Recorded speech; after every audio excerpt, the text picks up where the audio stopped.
Et aujourd'hui, un produit ménager contient au minimum 80% d'eau avec un flacon qui se jette et se rachète sans cesse. Pour éviter cette pollution, le gaspillage, des recharges se développent de plus en plus sur le marché.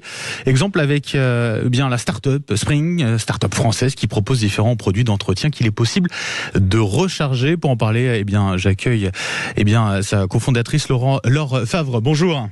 Oui, bonjour. Et bienvenue sur Sud Radio. C'est vrai, vous le constatez, il y a vraiment un phénomène autour de ces possibilités de recharger les produits ménagers, ainsi, de cette manière-là. Oui, en fait, on a parti d'un constat qu'un Français produit en moyenne 30 kilos de déchets plastiques par an. Et les produits ménagers sont évidemment un fort contributeur dans cette problématique. Et donc oui, il y a tout un système de produits rechargeables qu'on a créé pour les liquides vaisselle, pour le gel WC, pour les sprays nettoyants.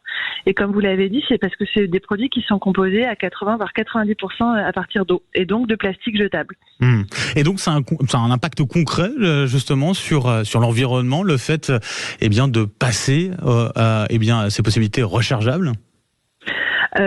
Oui, parce qu'en fait aujourd'hui c'est une industrie qui est tournée autour du plastique. Si vous allez dans un rayon de supermarché, la plupart, voire la quasi-totalité des produits sont, en fait, dès lors qu'ils sont liquides, ça veut dire qu'ils sont faits avec 80% d'eau. Et dans l'offre qui existe aujourd'hui en supermarché, il n'y a pas vraiment d'offre rechargeable. Donc c'est des startups comme nous qui pouvons créer cette différence. Donc nous on le fait depuis 2020 maintenant. Avec une évolution d'année en année.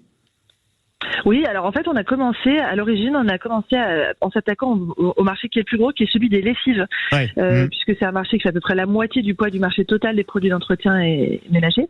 Et sur les lessives, là, on a fait un produit qui est carrément sans eau, donc c'est des petites capsules de lessive qui sont du coup livrées dans une boîte en carton, qui est elle-même conçue pour aller dans la boîte aux lettres. Donc on était la première lessive au monde à être livrée dans une boîte en carton, une lessive liquide dans une boîte en carton. Ça veut dire que le canal de distribution, ça va être quoi? C'est via votre site internet? Vous avez des distributeurs aussi? Oui, alors on est quasiment exclusivement distribué en ligne sur notre site, sur wespring.com. On est aussi un petit peu présent dans certaines enseignes de distribution comme Monoprix ou Franprix par exemple. Solution écologique, est-ce que c'est une solution économique? Ça coûte combien en gros? Et est-ce qu'on peut faire des économies avec ce système-là? Alors en fait, on est proposé au même prix en moyen qu'un produit de supermarché, sauf qu'en plus vous êtes livré dans la boîte aux lettres gratuitement. Oui, avec, vous le disiez du coup, un chiffre d'affaires qui augmente d'année en année, vous le ressentez justement sur vos ventes? Ça bouge? Ah oui, ça bouge. Donc je vous disais, on a tout juste 3 ans. On a lancé au début avec juste des lessives et des passifs pour le lave-vaisselle, puis on a étoffé la gamme. Aujourd'hui, on a une vingtaine de références. Et effectivement, on voit que c'est une croissance exponentielle parce qu'il y a une énorme demande consommateur d'avoir une consommation qui soit plus responsable et limiter son impact.